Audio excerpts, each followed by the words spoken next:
Ladies and gentlemen, welcome back to King of the Blend, where we find out who makes a better blend, Barrell versus Bardstown. We have 9 Bardstown products, we have 9 Barrell products, we have 27 possible points, and it's a 3-point game going into week 8. 2 answers right here from my patrons. My answer coming up. Let's pour these up, let's drink them up, and let's find out who is the King of the Blend. That's right, we are already through 7 weeks of this series, and it's a 3-point game. Barrell currently winning by 3, but again, there are 6 points still left on the board going into week 8 and week 9. I don't know if this is going to come down to a week 9. Barrell needs 2 points to pull far enough ahead that Bardstown cannot catch them, but anything can go, and we actually got one more Barrell product in recently, so I'm kind of curious. Bardstown, do you got one more product you want to put into this? See if you can make a comeback or if you even need to. But let's pour these up, let's spin these up, and as you know, we're going to do a blind here at Bourbon of the Week. If you're curious what this is the solo blind brought to you by Chris at Whiskey Noobs Podcast. Should be good enough. All right, we've got 2 products right here. We're going to go over all the details on those in a minute, but everybody knows before we get started, time for the traditional sip. Cheers, y'all. Drinking hot.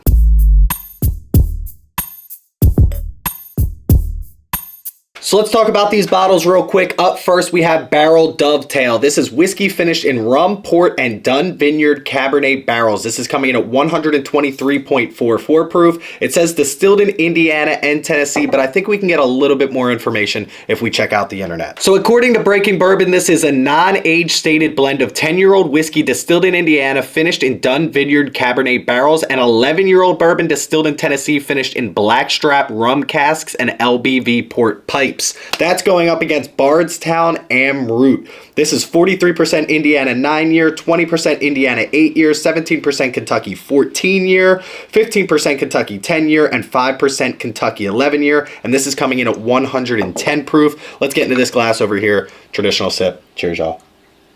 A little bit easier to drink. And we didn't even really get to talk about exactly what this is because this is finished as well, obviously. This is a straight rye whiskey finished in Amroot Indian malt whiskey barrels blended with straight bourbon whiskey. So again, we've got a 51% rye in this, a 95.5 rye in this, a 75-13-12, 75% corn obviously, a 78-10-12, and then a 78-13-9. Some of those mash bills probably sound very familiar, but the bourbon in this is the 75-13-12 at 14 years, the 78-10-12 at 10 years, and the 78-13-9 at 11 years. And again, this is what I'm talking about. King of the blends. Who is doing it better than these 2 companies? I want to know. And I don't mean just like one blend here, one blend there. I mean, if they have a variety of blends, a variety of finished blends, I would love to know about them because these are the only 2 companies that I know are doing it this consistently, this well, with this many different releases. And I absolutely love it. Let's get back into this glass over here.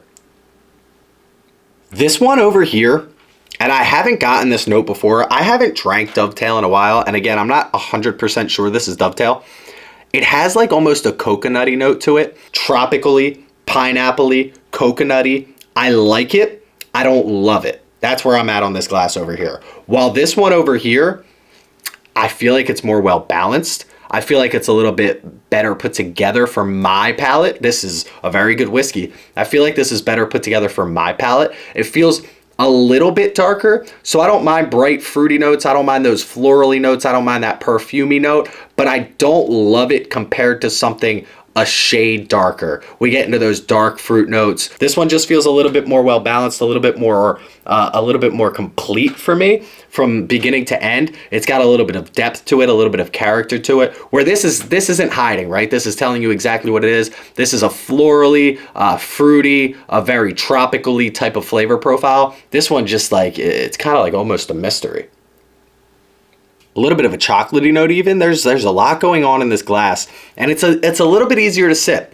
And I don't want to say that just because of the proof difference. I do think that like naturally, even at 123, if that happens to be what this is, and 110, and that happens to be what this is, this feels like it's way lower than that 110 compared to this at that 123.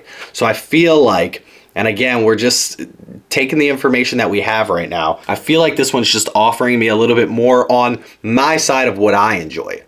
Both of these, again, very good glasses of whiskey. I say that in every video, and I don't know if people are following along in the series or if this is the first video you happen to catch in this series, but none of these are bad whiskeys. I'm going to tell you that right now. Absolutely none of these are bad whiskeys.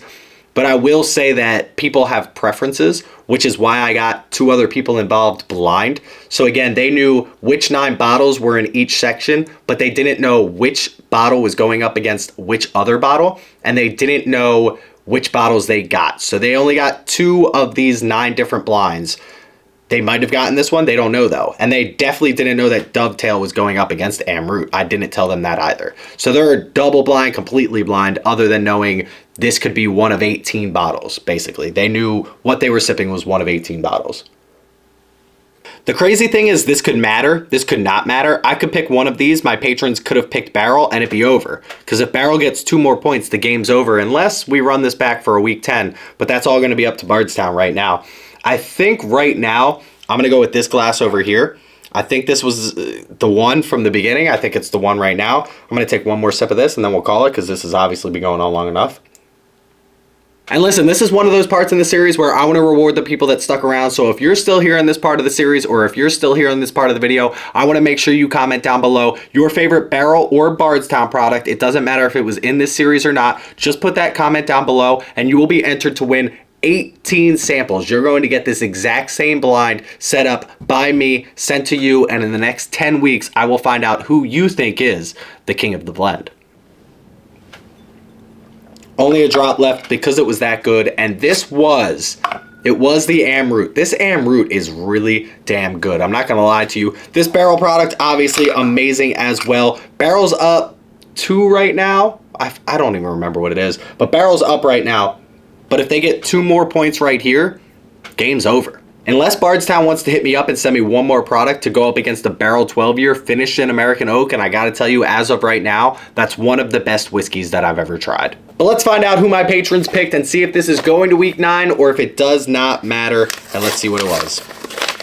The messed up part is I won't even know by these answers because I still gotta check the Google sheet. My wife put this all together, and the answer is, this was Robert S. and Mike C, both coming in again with B. A lot of my patrons were together side by side on this. And we're not on Patreon right now, but we'll be back on something soon. Let's find out what they picked. Barrell versus Bardstown, week 8B was Barrell Dovetail, which means both of them picked Barrell, which means Barrell is up by 4, I believe, with only 3 points left on the board. So it is going to come down to a week 9, but not important enough because Barrell is going to be king of the blend no matter what, but we will find out how close it is. But listen, that's where we're gonna leave it for today. Make sure you check out my Instagram page. Go click that follow button over there. Comment your favorite Bardstown or Barrell product down below so I can enter you in a drawing to win all of these samples, and you can find out who is king of the blend.